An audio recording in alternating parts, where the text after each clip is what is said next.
The air in the grand ballroom of the Metropolitan Museum of Art didn't just glitter with diamonds. It crackled with the electric hum of a billion-dollar legacy. This was the night of the annual Blackwood Foundation Gala, the crown jewel of New York's high society. At its center was Leander Blackwood, a tech titan with a predator's smile and the keys to the digital kingdom.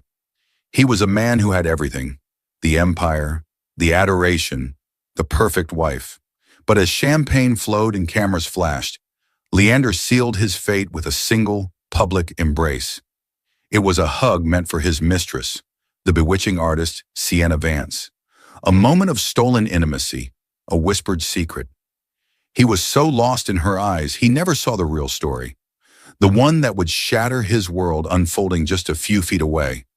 Because standing right behind him, her hand resting on their unborn child, was his pregnant wife, Mireille, and her silence was about to become the loudest sound in the city. The weight of the Blackwood name was heavier than the diamonds dripping from Mireille's ears. It was a currency of power, a shield of prestige, and tonight, a gilded cage. From her vantage point on the mezzanine overlooking the gala, Mireille Blackwood watched her husband, Leander, work the room. He moved like a panther, sleek and confident in his custom Tom Ford tuxedo. Every smile was a transaction, every handshake a confirmation of his dominance. He was the sun, and everyone in this glittering solar system of finance, art, and politics orbited him. And she, his wife, was meant to be his Venus, beautiful, admired, and perfectly aligned. But for the past 6 months, her orbit had felt off. The gravitational pull of their marriage had weakened, leaving her drifting in a cold, unfamiliar space. It had started with small things. Late nights at the headquarters of his global tech empire, Ethelred Corp, which he explained away as preparations for the launch of their new Prometheus AI platform. Phone calls taken in the other room, his voice a low, guarded murmur. A new scent on his shirts, not the sharp, citrusy cologne she bought him, but something softer, floral, and distinctly feminine. Mireille wasn't naive. She was a Beaumont, a name that carried as much weight in the hushed halls of old money as Blackwood did in the frenetic world of new tech. Her family hadn't built their fortune on foolishness. Her mother, the formidable Eleanor Beaumont, had warned her. Men like Leander, she had said over tea in her perfectly manicured garden, don't build empires by being content. They are conquerors. Be sure it's always you he wants to conquer, darling, and not the world beyond your door. She had dismissed it as the cynicism of a bygone era. Her love with Leander had felt real, a whirlwind romance that had captivated the public imagination. The brilliant tech visionary and the elegant heiress. He had valued her mind, her insights into market trends, her ability to charm a room of skeptical investors. She wasn't just a trophy, she was his partner. Or so she had believed. Now 7 months pregnant with their first child, a boy, the heir to the Blackwood dynasty, a creeping dread had become her constant companion.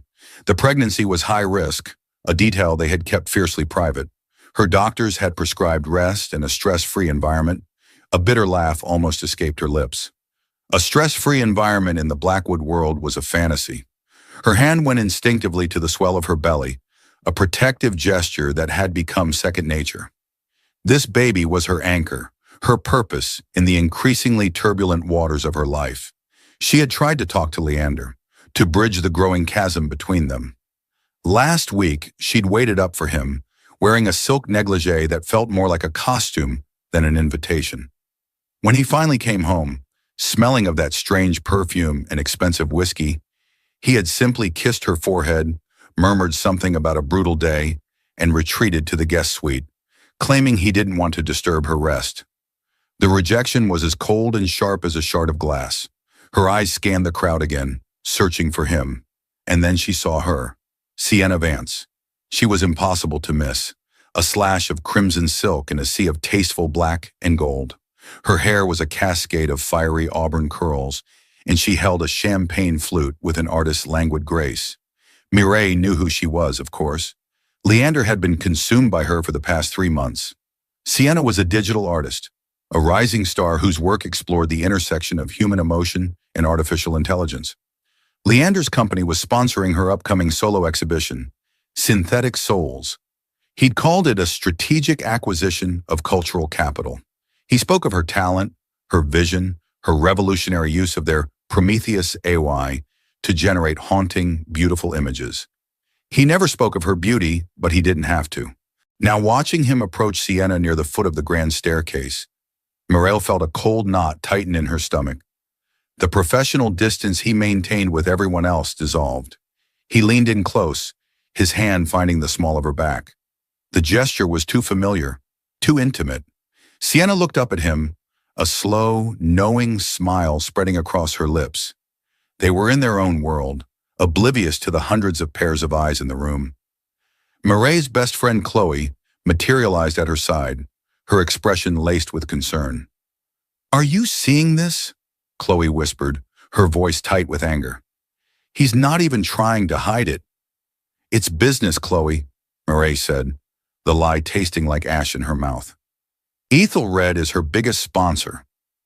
Izzy, the way he's looking at her, has nothing to do with business and everything to do with the fact her dress looks like it was painted on, Chloe retorted, her loyalty a fierce protective shield. "You need to go down there. Mark your territory." Mark her territory.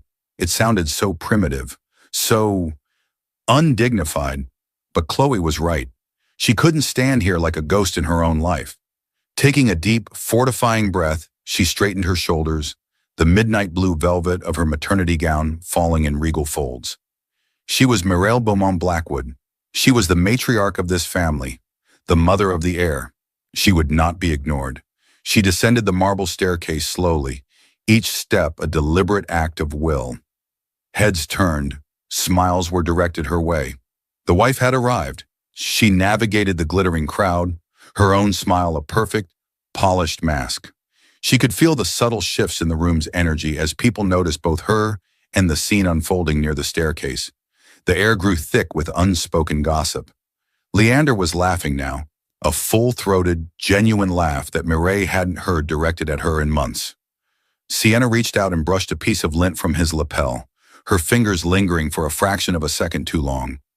It was a gesture of such casual intimacy, it made Mireille's breath catch in her throat. She was 10 feet away, then 5. Leander's back was to her.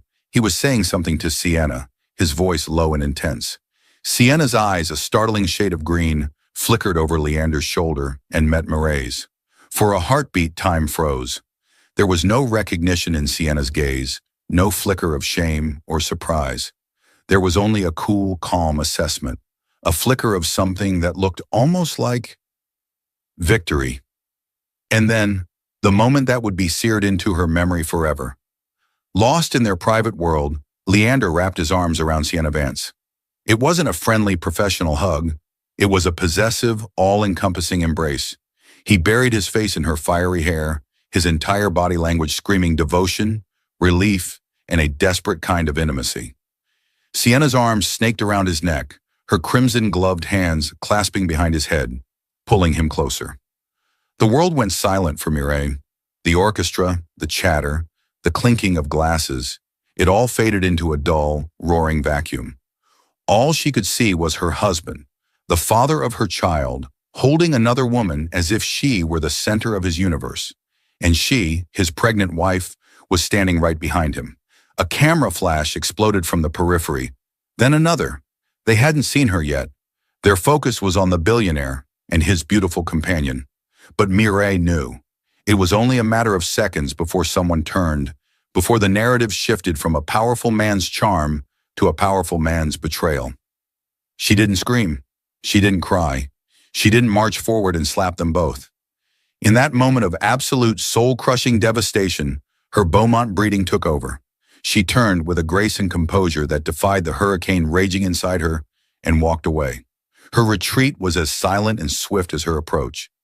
She didn't see the exact moment a society photographer from the New York Chronicle lowered his camera from the couple and caught her retreating form, her hand on her belly, her face a mask of exquisite, heartbreaking tragedy.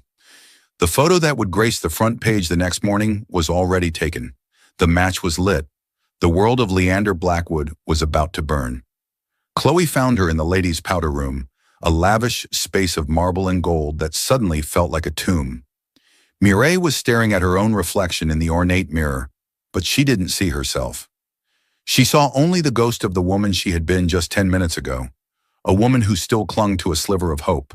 That ghost was gone now, replaced by a stranger with hollow eyes and a pallor that even the soft lighting couldn't hide. Izzy? My God, I'm so sorry. Chloe rushed to her side, her hands fluttering, unsure whether to touch her. I saw. Everyone saw. Mireille finally blinked, her reflection wavering as her eyes filled with tears she refused to let fall. Get me out of here, Chloe. Now before he sees me. Before anyone else does. What about the car? The driver? We'll take yours. I'll text my driver to wait. I don't want anyone on Leander's staff to know I left. The words were cold, precise. The shock was already crystallizing into something harder, something sharper. It was survival.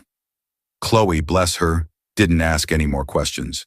She simply wrapped a protective arm around Mireille, guiding her through a service corridor and out into the cool night air, away from the prying eyes and flashing cameras of the main entrance.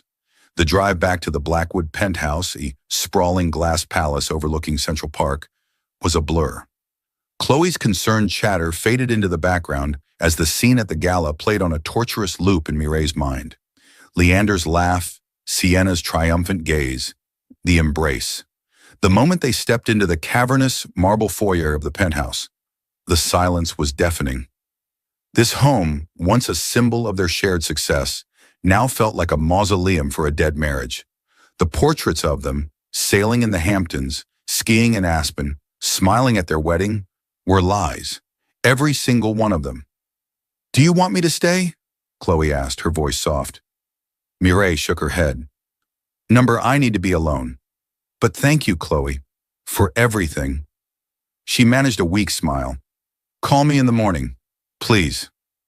After her friend left, Mireille walked through the silent apartment. She passed the nursery, its door slightly ajar.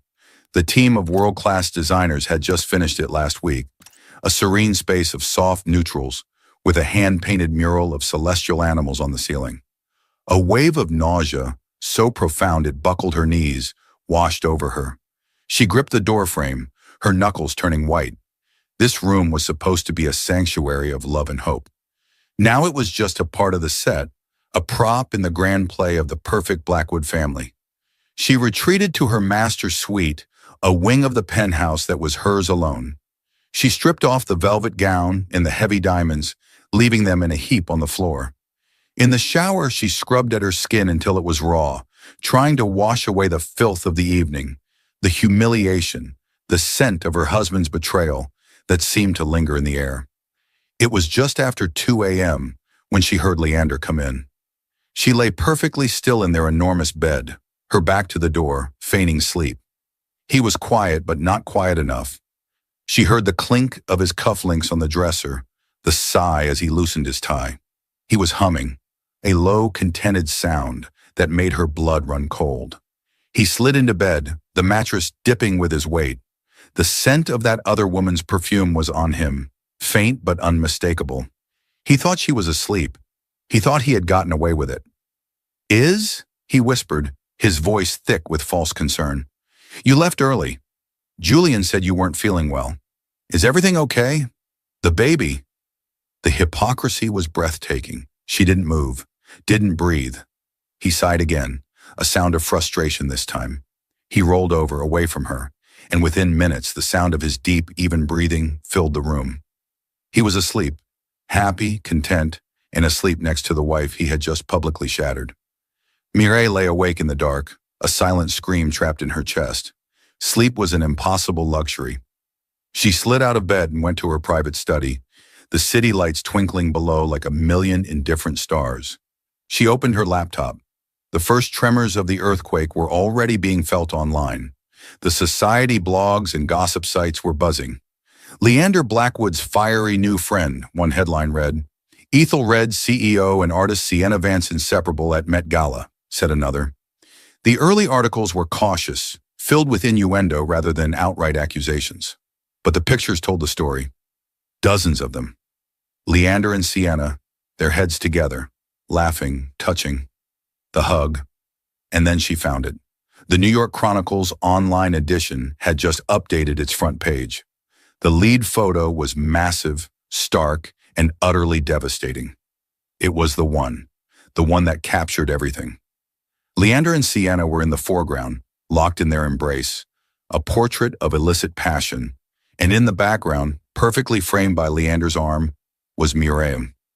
She was out of focus, almost ethereal, but her identity was unmistakable.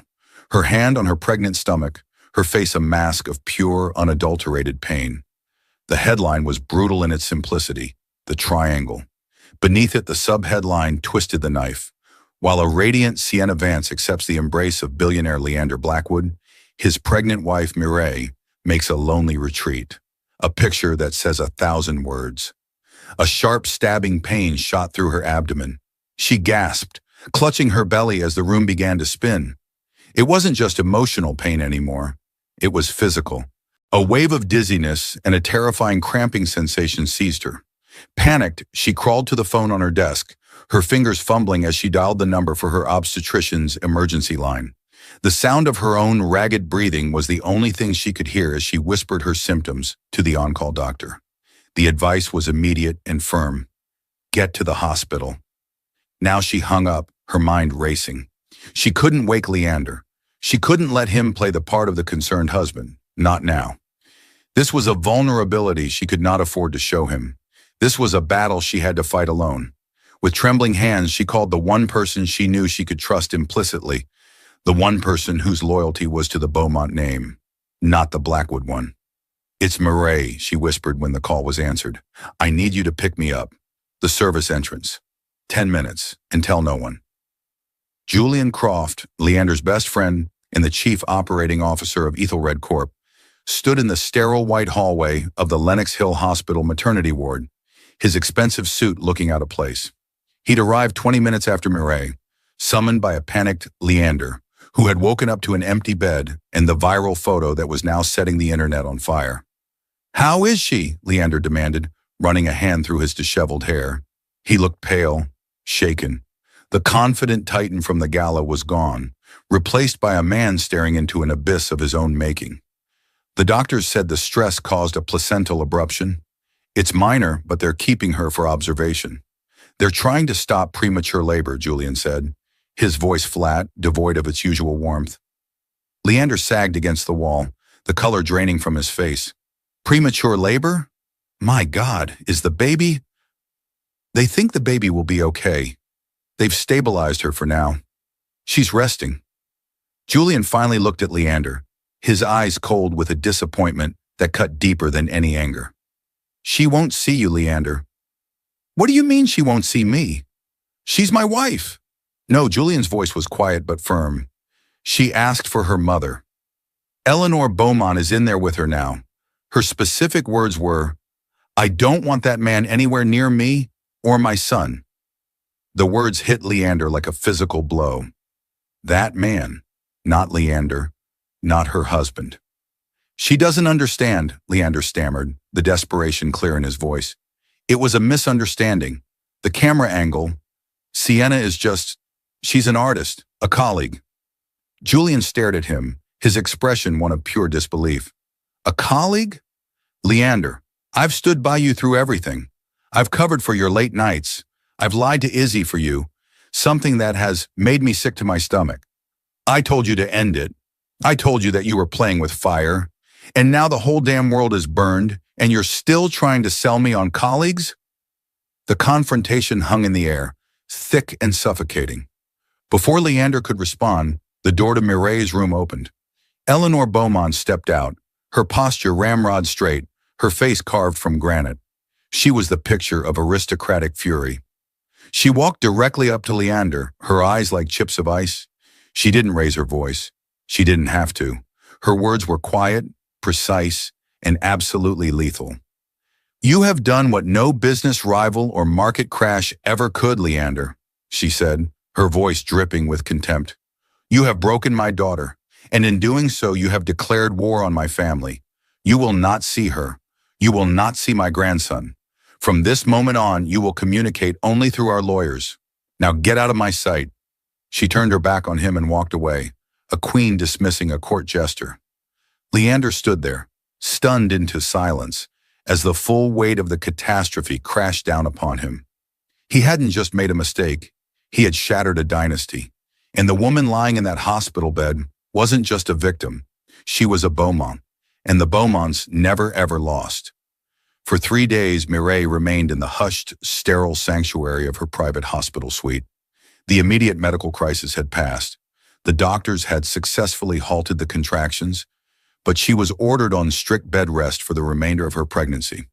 The quiet confinement, however, was not a prison. It was a war room, with her mother Eleanor as her field marshal and Chloe as her loyal communications officer. The suite was transformed into the headquarters of a silent coup. The flowers and fawning notes from Leander were returned, unopened. His frantic texts and voicemails went unanswered. He was locked out, not just from her room, but from her life. The world outside was in a frenzy. The triangle photo was everywhere, a viral symbol of billionaire malfeasance. Sienna Vance was no longer just an artist. She was now the most famous other woman in the world, hounded by paparazzi. In a move of calculated audacity, she gave an exclusive interview to a high-profile magazine. She played the part of the reluctant muse, an artist swept up by a powerful man's passion, speaking of a deep intellectual connection with Leander that transcended simple labels. She never admitted to a physical affair, but her carefully chosen words painted a picture of a love that was tragically misunderstood. It was a masterpiece of public relations, designed to make her a sympathetic figure, not a homewrecker. It made Mireille's blood boil. While she was fighting to keep her son safe inside her, this woman was curating her own narrative, spinning a web of artistic lies. "She's good," Eleanor commented dryly, reading the interview on her tablet. "She's playing the long game. She wants to be the next Mrs. Blackwood, not a fleeting mistress." "There won't be a next Mrs. Blackwood," Mireille said, her voice devoid of emotion. "There will only be the wreckage." Leander, meanwhile, was in full damage control mode. He released a public statement through Ethelred Corp, decrying the malicious invasion of privacy and referring to Sienna Vance as a valued business partner. He spoke of his deep love and concern for his wife during this challenging time for their family. The corporate speak was so transparently false it was insulting. He tried to leverage Julian, calling him at all hours, begging him to act as an intermediary. But Julian's loyalty had finally fractured. "I spoke to her lawyer, Leander," Julian said over the phone, his tone weary. "She's serious. They're drawing up the papers." "She's just emotional. She's pregnant. She's hormonal," Leander exclaimed, his voice rising in panic. "She doesn't mean it. Once she's home, I can talk to her. I can fix this." "You still don't get it, do you?" Julian's voice was laced with a pity that felt worse than anger. "You didn't just cheat on your wife. You cheated on Mireille Beaumont. You humiliated her in front of the entire world. There's no fixing that. You broke trust with the one person who was the bedrock of your entire life. Your partner, remember?" That was the word that haunted Leander. Partner. Mireille hadn't just been his wife. She was his consigliere, his secret weapon. Her old money instincts had perfectly balanced his new money aggression. She had talked him out of disastrous deals and pushed him toward ventures that had become legendary successes. The launch of the Prometheus AI, the very project that had brought Sienna into their orbit, had been Mireille's brainchild. The irony was a bitter pill to swallow. He was adrift, both personally and professionally. Whispers started circulating on Wall Street. Was the visionary Leander Blackwood losing his touch? Was his personal chaos affecting his judgment? Ethelred Corp's stock, once unassailable, dipped by a few points. It was a small drop, but it was a signal. The sharks were beginning to circle. Back in the hospital, Mireille was doing more than just healing. She was strategizing. "Humiliation is a powerful motivator, Mother," she said, looking out the window at the city. "But it's not a legal strategy. I need leverage, something more than a photograph." "What are you thinking, darling?" Eleanor asked, her eyes sharp. "Sienna Vance. Leander may be a fool, but he's a brilliant fool. He wouldn't risk his empire for just anyone. There's something more to her. She's too polished, too perfect. People like that aren't real. And so the quiet investigation began.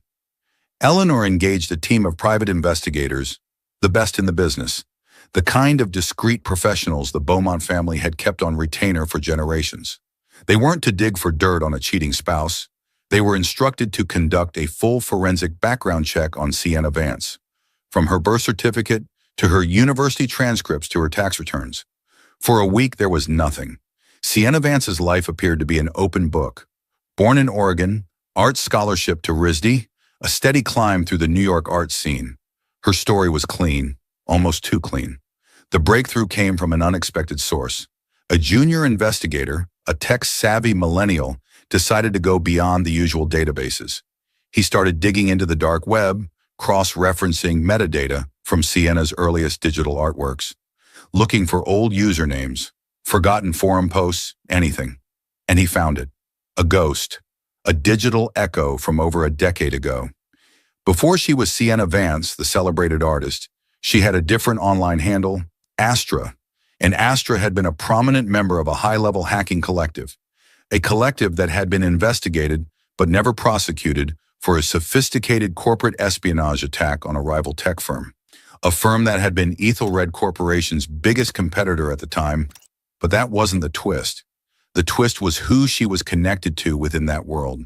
The investigator found encrypted chat logs from years ago, conversations between Astra and another handle, Karen.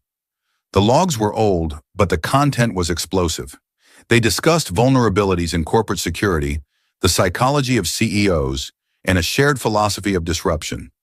The investigator ran a deep analysis on the linguistic patterns, the syntax, the specific technical jargon used by Karen. He then cross-referenced it with every piece of digital communication he could find from Ethelred's senior leadership. The result hit like a lightning bolt. Chloe brought the encrypted file to the hospital on a secure laptop. The three women gathered around the screen as Mireille read the investigator's report. Her face was pale, her expression unreadable.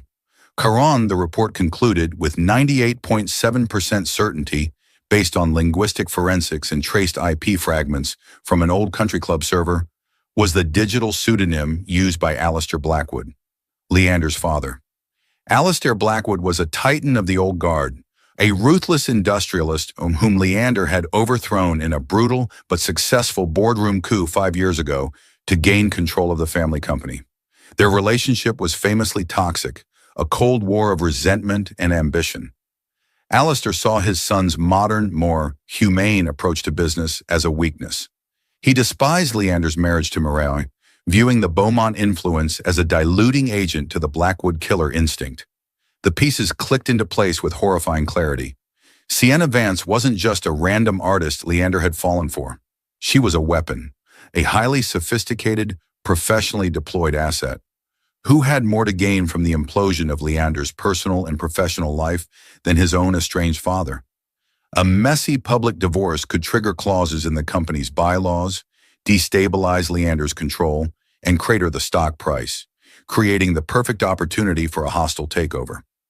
Alistair wouldn't just be taking back his company, he would be destroying his son's entire world in the process. Mireille leaned back against her pillows, the laptop resting on her swollen belly.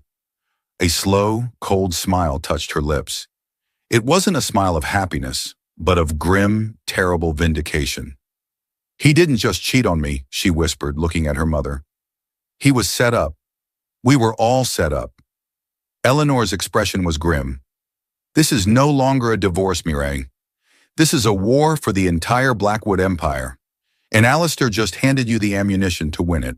Mireille picked up her phone. It was time to break her silence. But she didn't call her lawyer. She didn't call the press. She sent a single text message, not to Leander, but to Sienna Vance. The penthouse. Tomorrow noon. Come alone. We have so much to talk about. Then she sent a second text to Leander. I'm coming home tomorrow. I want to talk. But not just to you. Sienna is to be there as well. Noon. Don't be late. The stage was set.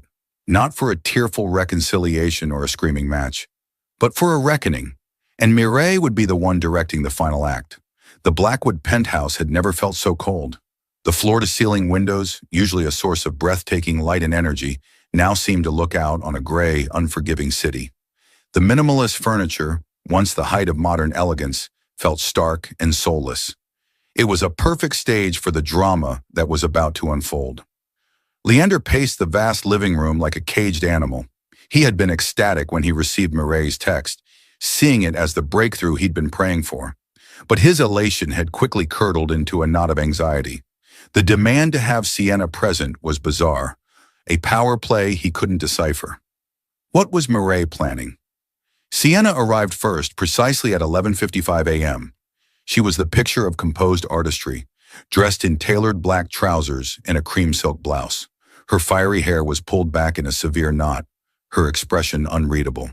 She carried with her an aura of detached confidence that grated on Leander's frayed nerves.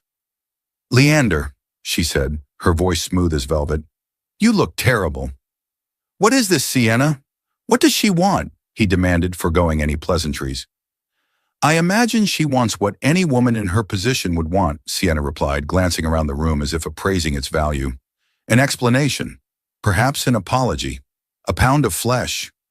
Before Leander could respond, the elevator doors chimed, opening directly into the penthouse foyer. Mireille entered. She wasn't in a wheelchair, as Leander had feared, but she moved with a slow, deliberate grace, one hand resting protectively on her stomach. She wasn't wearing the soft, forgiving clothes of a woman on bed rest. She was dressed in a sharply tailored navy blue dress that was both elegant and severe. Her hair was styled, her makeup flawless. The fragile, broken woman from the gala was gone. In her place stood a queen, cold, controlled, and radiating an authority that silenced the room. Chloe and her mother, Eleanor, followed a few paces behind, their presence a clear signal that this was not a private, intimate conversation. This was a formal proceeding. Mireille's eyes swept over Leander, her gaze lingering for a moment with a look of profound disappointment that was more cutting than any anger. Then her focus shifted to Sienna. She held the artist's gaze, and for the first time, Sienna's composure seemed to falter. "Thank you both for coming," Mireille said, her voice calm and steady. She gestured to the two large white sofas that faced each other across a marble coffee table. "Please, sit." It was a command, not a request. Leander and Sienna sat on one sofa, Mireille and Eleanor on the other. Chloe remained standing near the door, a silent sentinel. Mireille placed a thin, sealed manila envelope on the coffee table. "I've spent the last 2 weeks thinking about betrayal," she began, her voice resonating in the quiet room. "It's a fascinating thing. It has layers. On the surface, there's the simple, grubby act of infidelity. The lies, the secret meetings, the scent of another woman's perfume." She looked directly at Leander. "That part, Leander, is yours alone. You broke our vows. You humiliated me. You put the life of our son at risk. That is a betrayal I will carry with me forever. And for that, there is no forgiveness." Leander opened his mouth to speak, to offer the apologies he had rehearsed 1,000 times. But Mireille raised a hand, silencing him. "But that's only the first layer," she continued, her gaze shifting to Sienna. "Then there's a more complex, more interesting layer. The betrayal that is planned, the one that wears a disguise." She leaned forward, her eyes narrowing on the artist. "You, Sienna, you are a truly gifted artist. Not just with paint and pixels, but with people. You crafted a beautiful narrative for yourself, the passionate muse, caught in a tragic romance. But your greatest creation, your true masterpiece, was the role you played for my husband." Sienna forced a small, condescending laugh. "Mireille, if you're trying to say I seduced your husband, I think you're giving me too much credit, and him not nearly enough." "Oh, I'm not talking about seduction," Mireille said, her voice turning to ice. "I'm talking about espionage." She pushed the manila envelope across the table. "I believe you used to go by the name Astra online. Does that ring a bell?" The last vestiges of color drained from Sienna's face. The mask of cool indifference shattered, replaced by a flicker of pure, unadulterated panic. Leander stared at her, his expression a mixture of confusion and dawning horror. "Astra," Mireille pressed on, her voice relentless. "A key member of a hacking collective, known for corporate disruption, a digital ghost with a very specific skill set. A skill set that would be incredibly valuable to someone who wanted to destabilize a company. Someone like, say, a bitter old man who was forced out of his own empire. She let the words hang in the air. Leander looked as though he had been physically struck. "What are you talking about? My father?" Morel ignored him, her focus locked on Sienna. "I wonder what Alistair Blackwood promised you. A gallery? A permanent installation at Ethelred? Or was it just the thrill of the game? The ultimate disruption? Karen and Astra, reunited for one last performance." Sienna stared at the envelope on the table as if it were a venomous snake. Her composure was gone, her hands trembling slightly in her lap. "My father," Leander whispered, the words catching in his throat. He wouldn't." But even as he said it, a lifetime of bitter rivalry, of psychological warfare, of cold, calculating ambition, told him that his father absolutely would. He saw it all now. Alistair's strange, almost gleeful calls in recent weeks, asking pointed questions about the Prometheus launch, about his marriage. He had thought it was just his father's usual needling. Now he saw it for what it was, a general surveying his battlefield. "Tell me, Sienna," Eleanor Beaumont spoke for the first time, her voice like cracking ice. "Was sleeping with the son part of your deal with the father? Or was that just a perk of the job?" Sienna finally broke. She looked from Eleanor's contemptuous face to Murray's cold fury, to Leander's utter devastation. The game was over. "He found me," Sienna said, her voice barely a whisper. "Alistair. He'd been tracking me for years. He knew everything about my past. He said he had an opportunity for me, a project. He wanted me to get close to Leander, to become a distraction. He said Leander's marriage had made him soft, unfocused. He wanted to prove to the board that Leander's personal life was a liability." "And the affair?" Mireille asked, her voice dangerously quiet. Sienna finally looked at Leander, a flicker of something, pity, regret, in her eyes. "That wasn't part of the initial plan.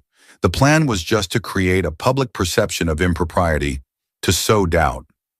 But Leander, he was so eager for a connection, for someone to see him as more than just a CEO. It was easy." The word easy hung in the air, a final, brutal indictment of Leander's failure. He had been so lost, so desperate for an escape, that he had walked willingly into a trap set by his own father. The betrayal was so profound, so monstrous, it dwarfed his own infidelity.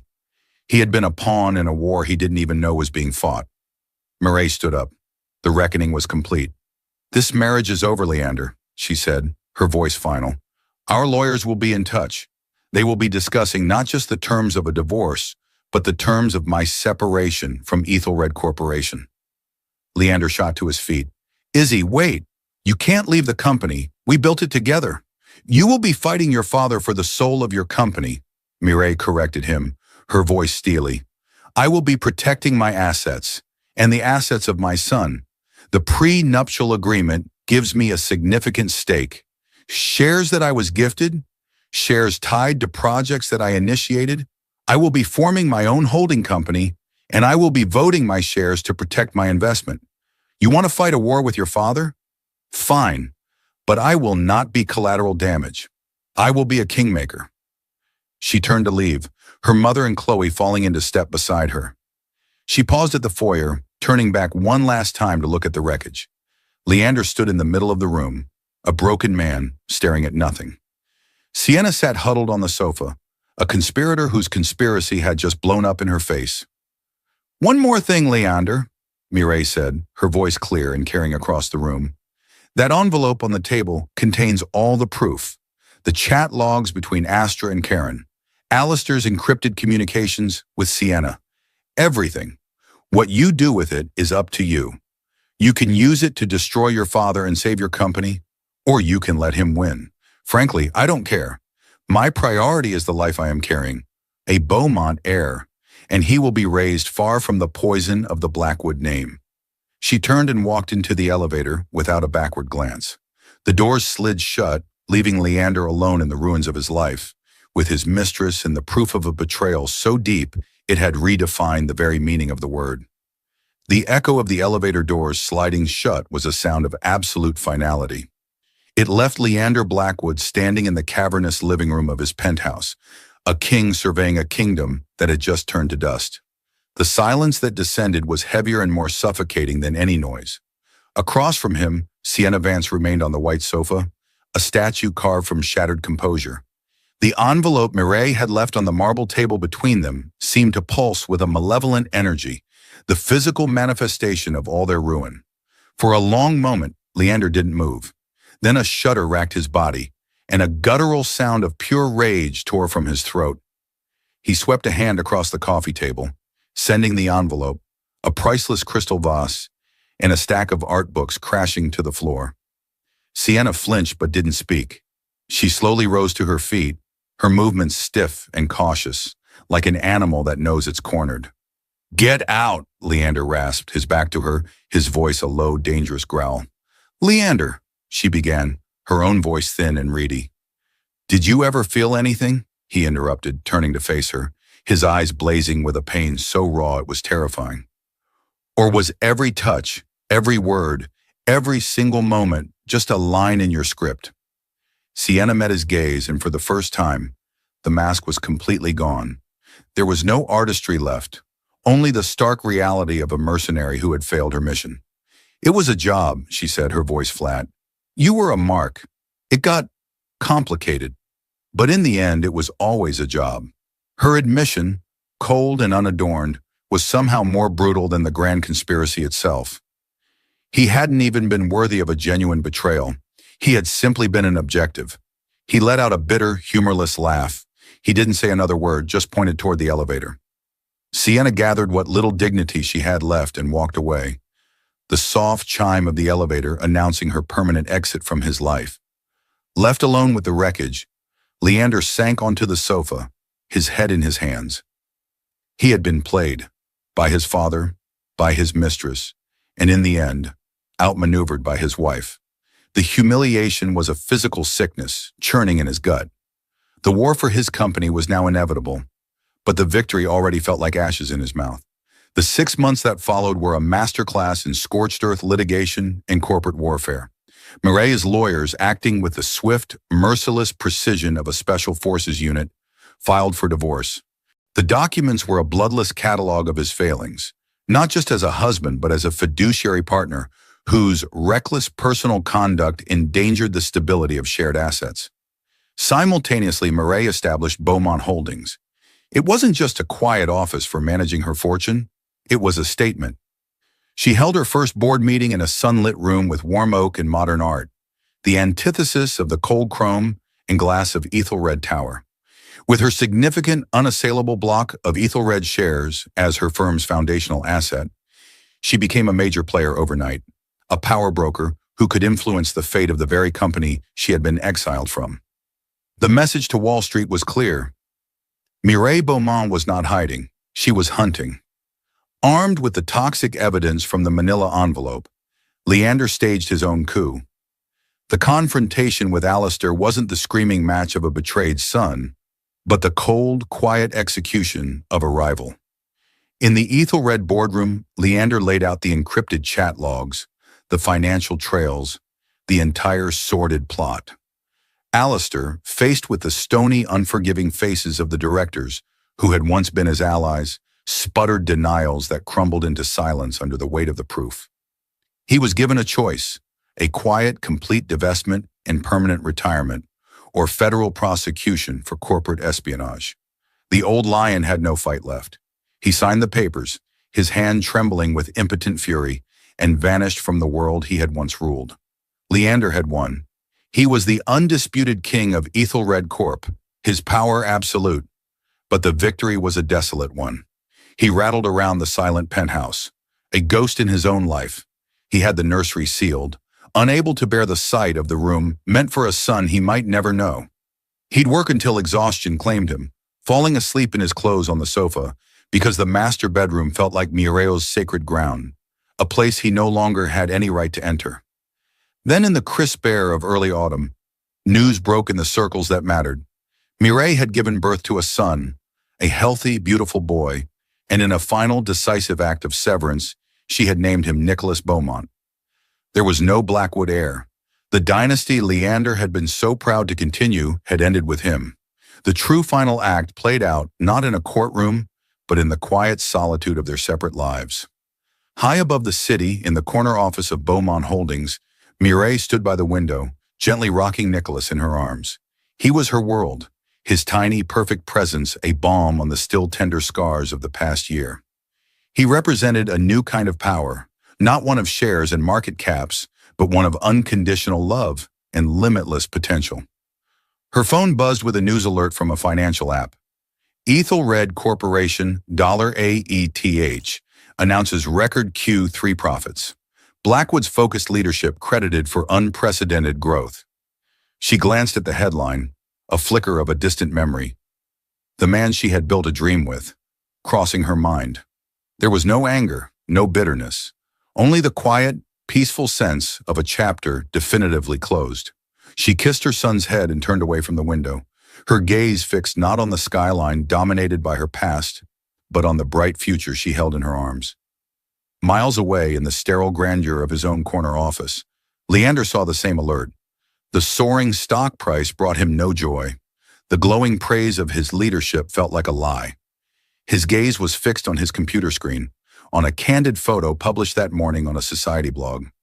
It was Mireille walking through Central Park, pushing a stroller. She was laughing, her head thrown back in genuine, uninhibited delight as she looked down at her son. It was a joy he had not seen on her face in years, a joy he had personally extinguished, and that had now been rekindled far from his influence. He could see every detail, the way the autumn light caught in her hair, the effortless grace in her posture, the pure, unadulterated happiness that radiated from her. This was the woman he had won and then carelessly discarded. This was the life, the family, the warmth he had traded for a hollow crown. He closed his eyes, the silence of his empire pressing in on him. He had won the company, vanquished his enemies, and secured his legacy in the annals of business.